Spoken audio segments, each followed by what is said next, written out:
never be lacking in zeal, but keep your spiritual fervor serving the Lord. Be joyful in hope, patient in affliction, faithful in prayer.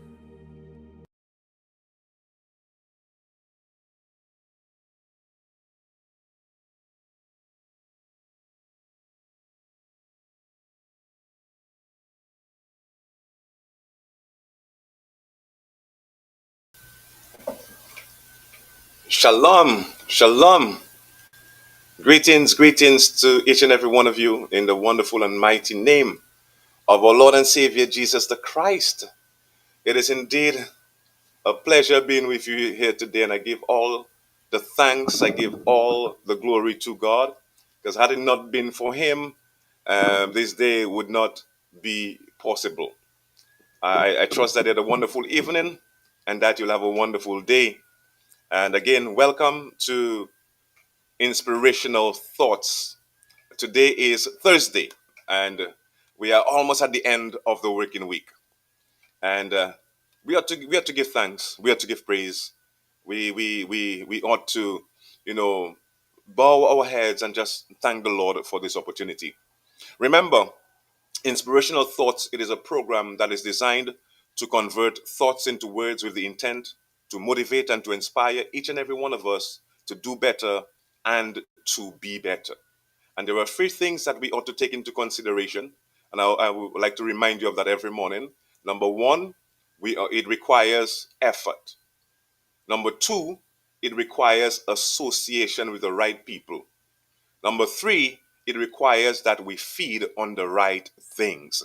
This morning, we are going to look at the topic, the four agreements. The four agreements. Now, due to time, I won't be able to delve into this in its entirety. So, what I'm going to do this morning, I'm going to do a brief summary of the four agreements so that I am basically to give you an idea what it is all about. And if you are interested in receiving the entire thing, all you have to um, do for me is type yes in the comment section. Just type yes, right? But before we delve into this, and I will have a few more things to tell you about it. And before we delve into it, I would like to share the quote for the day, or the quote of the day. The quote of the day. This one is very, very, very, very, very simple, and I'm not too sure who needs to hear this. It is never too late to be what you might have been. It is never too late to be what you might have been. I know that as we grow and as we become older, there are certain things that we wanted to accomplish, but because of age, we sometimes think that we cannot accomplish it.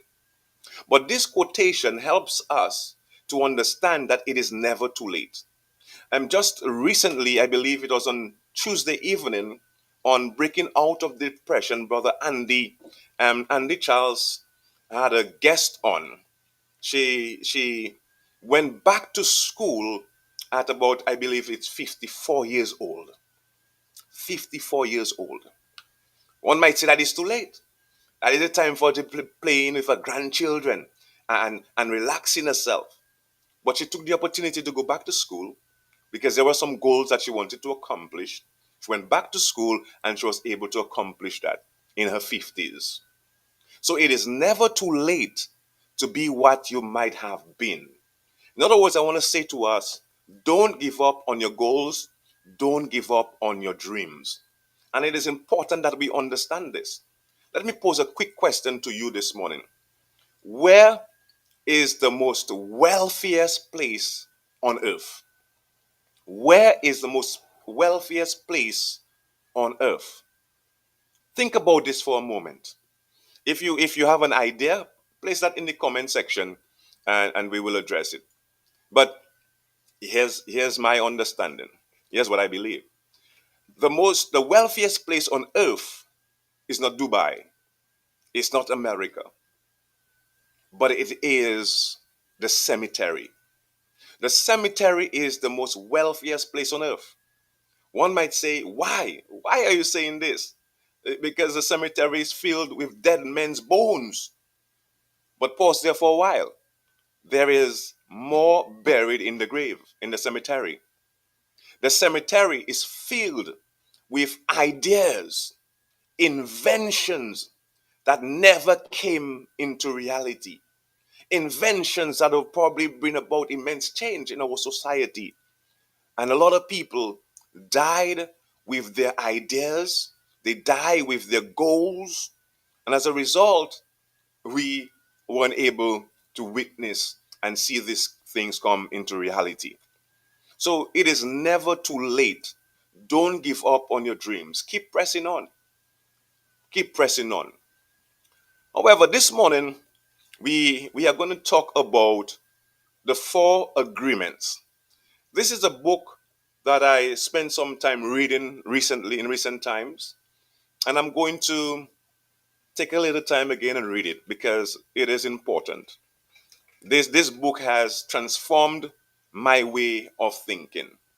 It was written by I just want to make sure that I get his name correctly. You don't want to misquote this, right? Really don't want to misquote this. So, but I do know that his last name is Ruzi. His last name is Ruzi. Um, Don Miguel Ruzi. This was the guy who wrote this book, and I want to encourage you to read the book. Read the book. You can find it online. You can read it online, or you can download the PDF and read this. And I can guarantee you, after reading this, it's going to change your way of thinking. So this morning, what I'm going to do briefly is just share a breakdown with you to give you an idea. And like I said at the beginning, if you are interested in me presenting on the points that's highlighted, please let me know. Just type yes in the comment section. Yes in the comment section. So the four agreements comprises of 4 points, four simple points. One, be impeccable with your words. Number two, don't take anything personally. Number three, don't make assumptions. And number four, always do your best. Four simple agreements that we can make with ourselves that can transcend, that can transform our thinking, which transform our world altogether. Right? So let us consider point number one. Be impeccable with your words. Here's the question I have for us this morning. Do you consider words to be important? Are words important? I personally believe that words are indeed important. Words are valuable because with the word, we can build up, or with the word, we can break down. We can motivate and inspire individuals to greatness, or we can discourage them to the point that they no longer want to exist. The word is indeed powerful. And this first point encourages us to be impeccable with our words. But what does this mean? What does this mean? It means to speak with integrity. To speak with integrity. And when we speak of integrity, we are talking about the quality of being honest and having strong moral principles. That's one of the things that's lacking in our society today. We lack individuals with integrity, good morals. Right now, we can even trust the authorities because the moral standing has dropped. But we need to look at this on a personal perspective. I need to look at this from Dexter's perspective, and you need to do the same. Because what we are seeking to do is build and transform our society one person at a time. Now, we can't do everyone one time. But if I change my way of thinking and you change your way of thinking, and I help someone and you help someone, then that means every day we are adding new individuals to the system, right? That transformed way of thinking. There is a saying that I quote, each one teach one. And I believe we as individuals, we should not be selfish. If we stumble on something that is transformative, right? It has helped us, then we need to share that with someone else. And that's what I'm doing this morning. I stumbled on this book and I've been reading it, and it has transformed my mind. And listen carefully. Next week, Lord willing, I think I want to touch on that. I want to touch on the subject of domestication. And here's the question: how have we been domesticated? Think about it for a moment, right?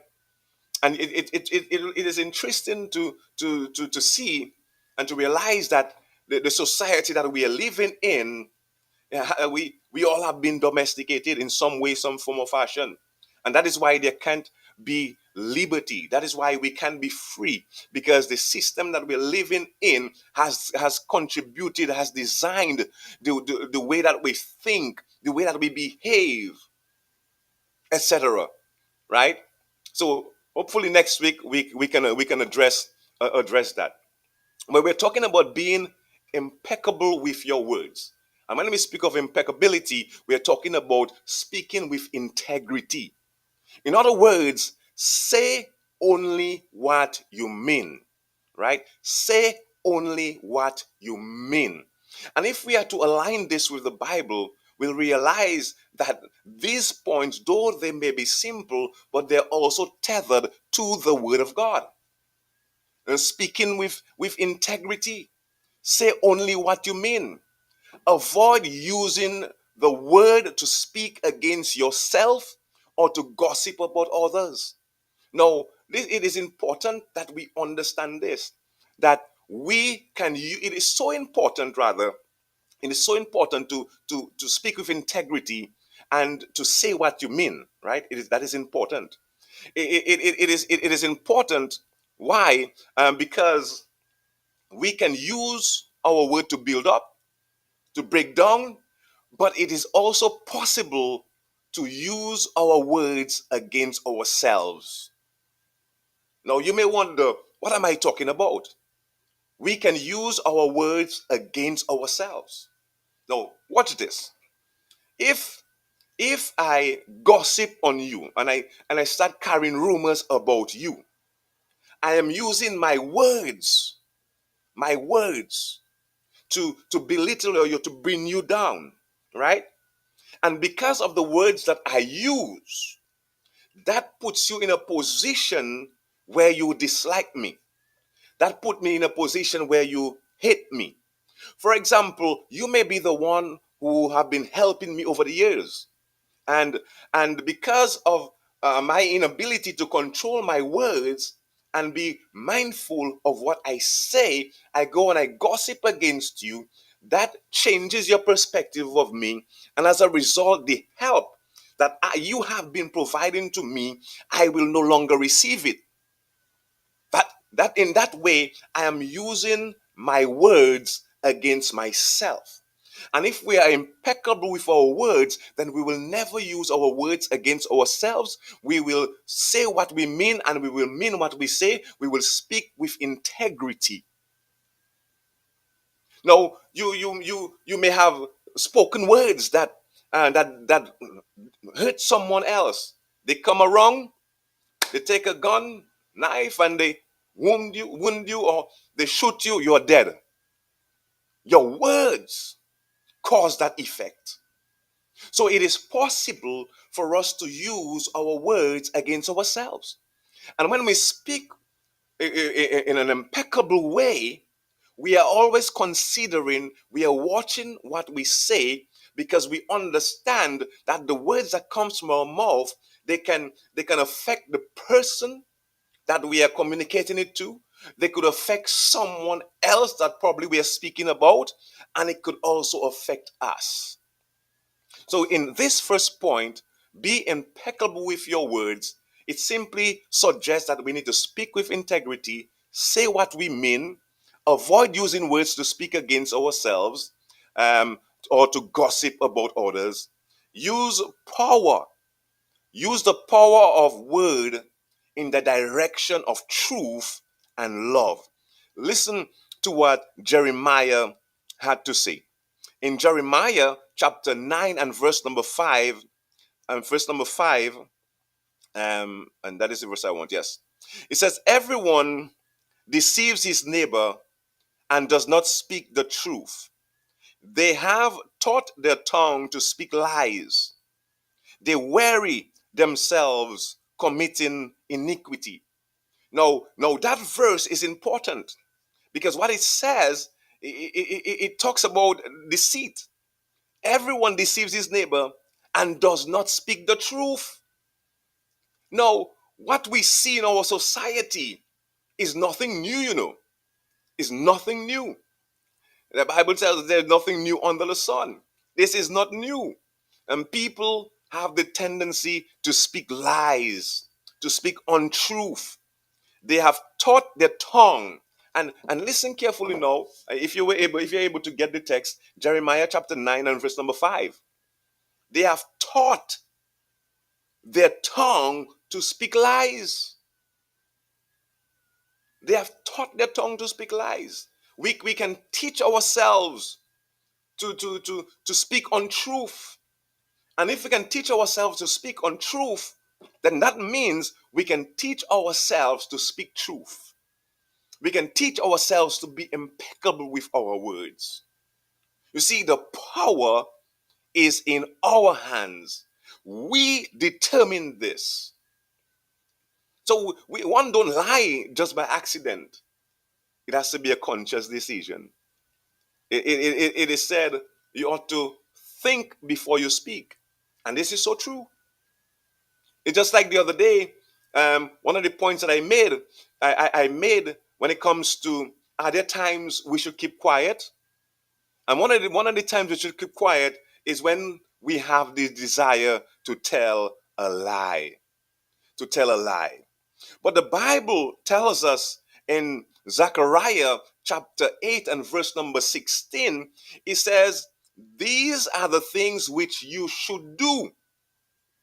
These are the things which you should do. Listen carefully now. Speak the truth one to another. Judge with truth and judgment for peace in your gates.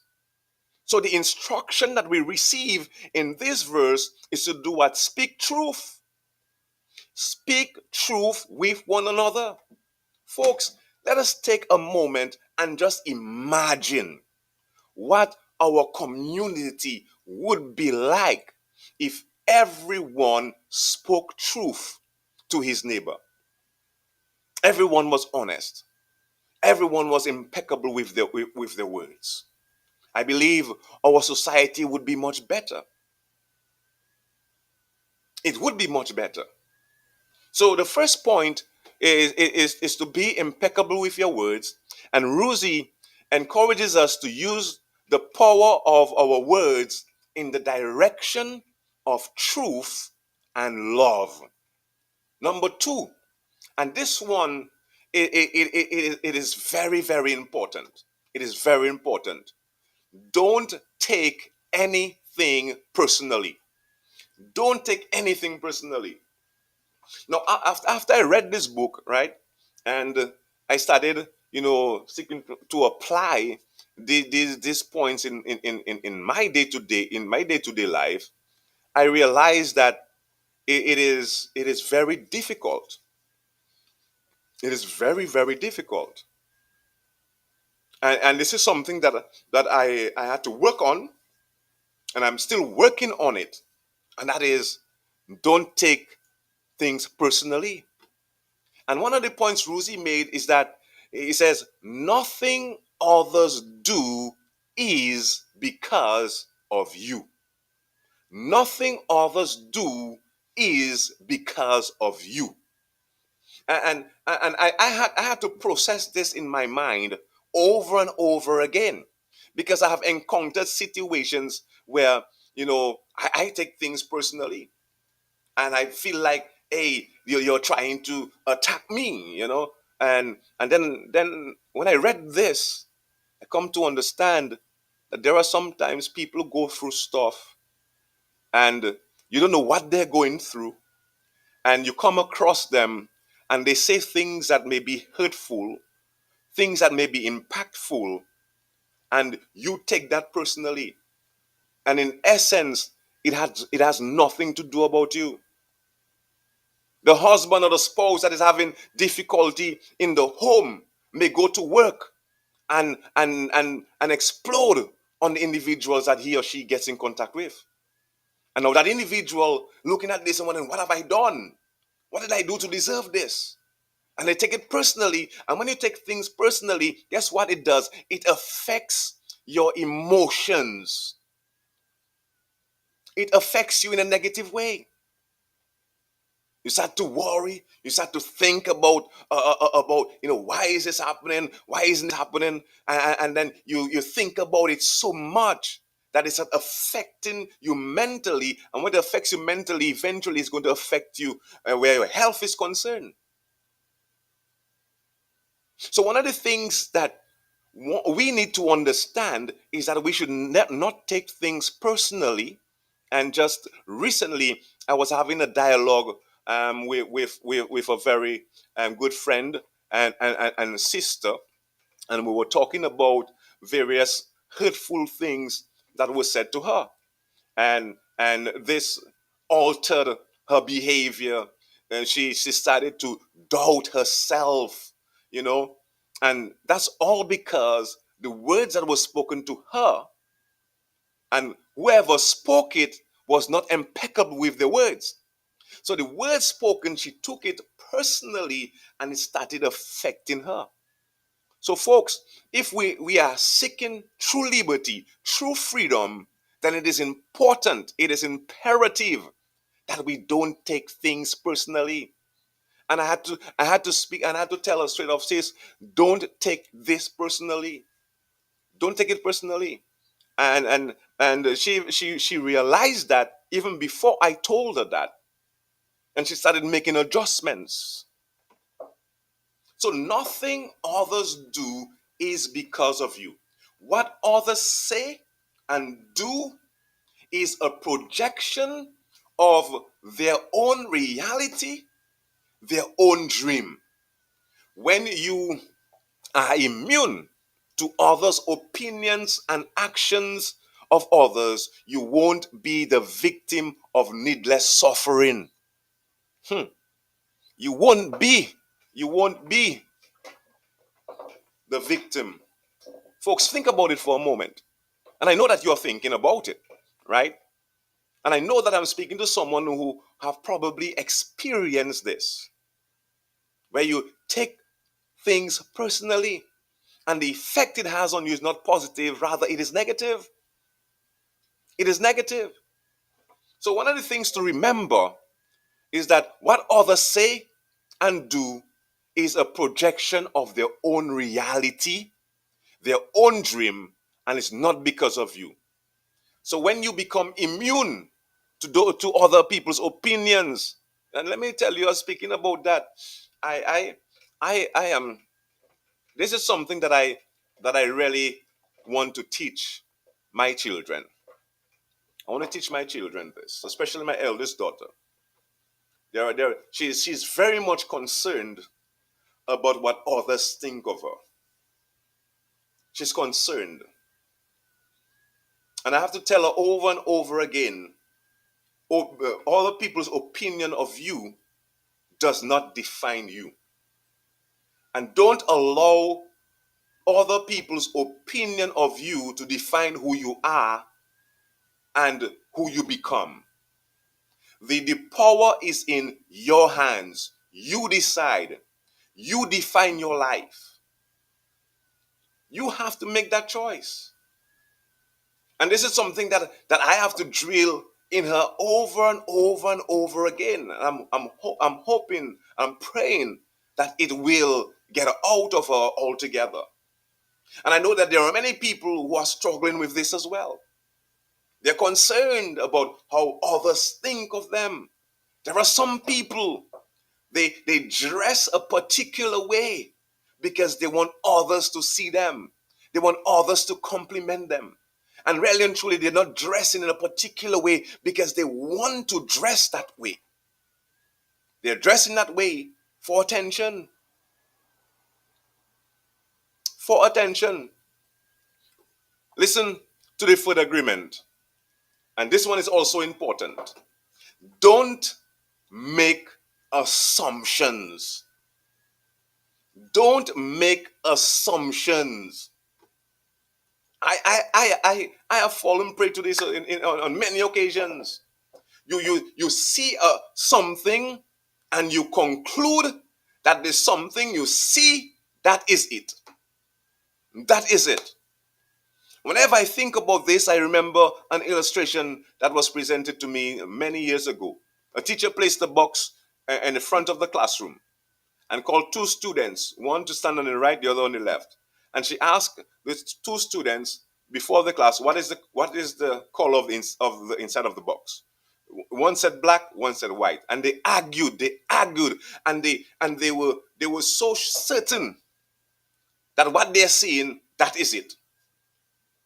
So when the teacher got a little impatient with the argument, because it was a lesson though, she asked them to switch positions.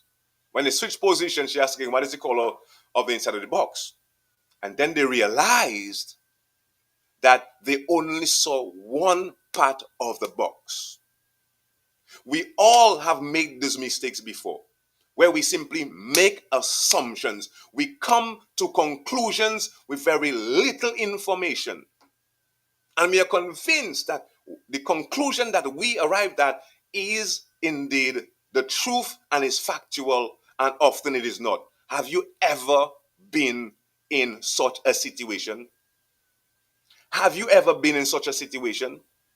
I believe many of us have. And I know for certain I have been in that situation. Husbands do it, wives do it, children do it, teachers do it, principals do it, prime ministers do it. I feel everyone has at some point experienced this. For example, those of us who are from the island of Dominica, we know of certain recent activities that took place. We even hear a song about it. Take the bench, bring back the bench. Now, many of us are looking at this from the outside. We do not know the facts. We do not know what occurred, why the benches were returned. We do not know for certain. And therefore, we jump to conclusions, and the conclusions that we arrived at may or may not be correct. And I'm not just using this as an illustration. I hope I don't get in any trouble for that, right? But the point I'm trying to make is we should avoid making assumptions. Don't make assumptions. Instead of making assumptions, find the courage to ask questions and to express what you really want. Communicate with others as clear as you can be. Communicate with others clearly as you can to avoid misunderstanding, sadness, and drama. And these 2 points there they are very important, Find the courage, develop the courage.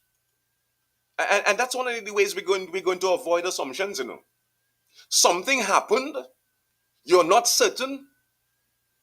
Don't be shy, develop the courage, go to the individual or whoever it is that may be involved, ask a question.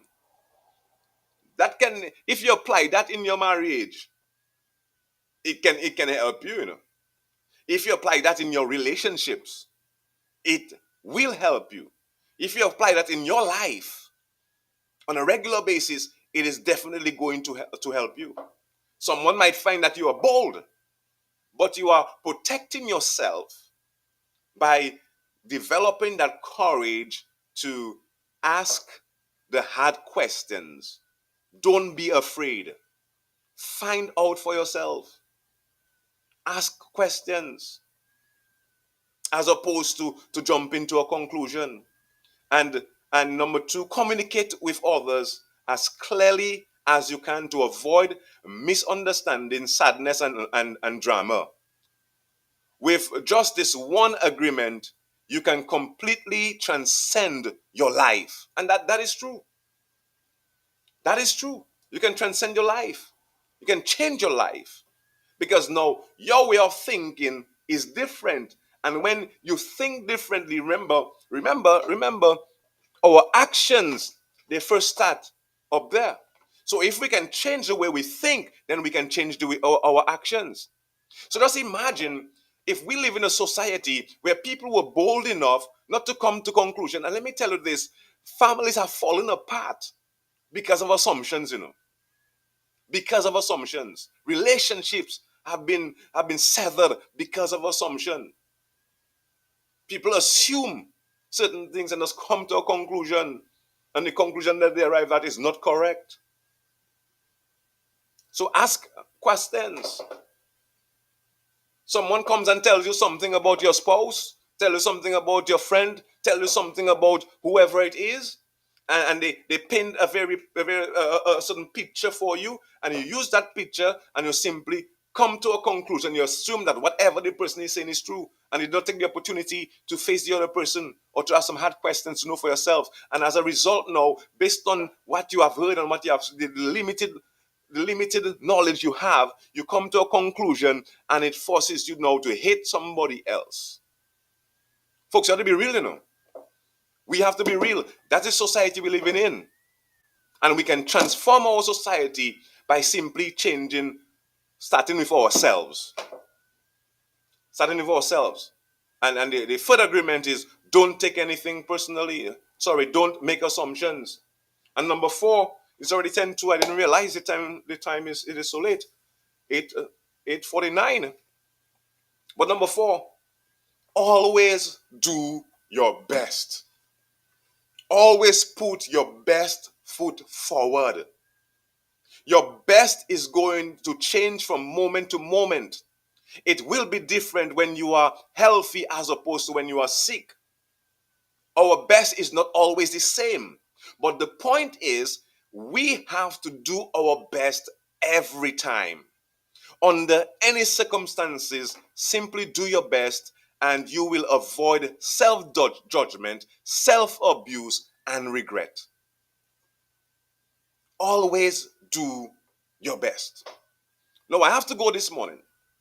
But before I go, I want to just share these four things with you. Again, four simple things. Now, it goes way, way deeper than that. It goes way deeper than that. And if you would like, an individual lesson, and I believe even an hour may not even be enough for just one point, just one point. If you are interested in hearing more, simply type yes in the comment section.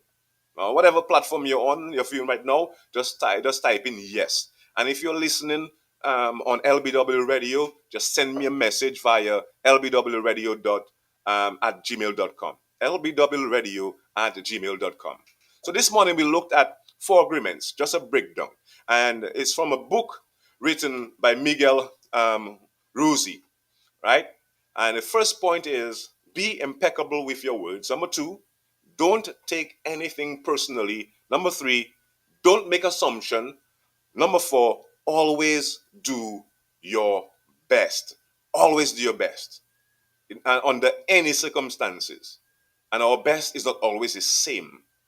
But regardless of the situation that we're in, we always have to do our best. Implement these four agreements. Make these four agreements with yourself. It's not going to be easy. But if you're able to commit to those agreements, I believe it will indeed impact your life in a positive way. Remember our quote for this morning.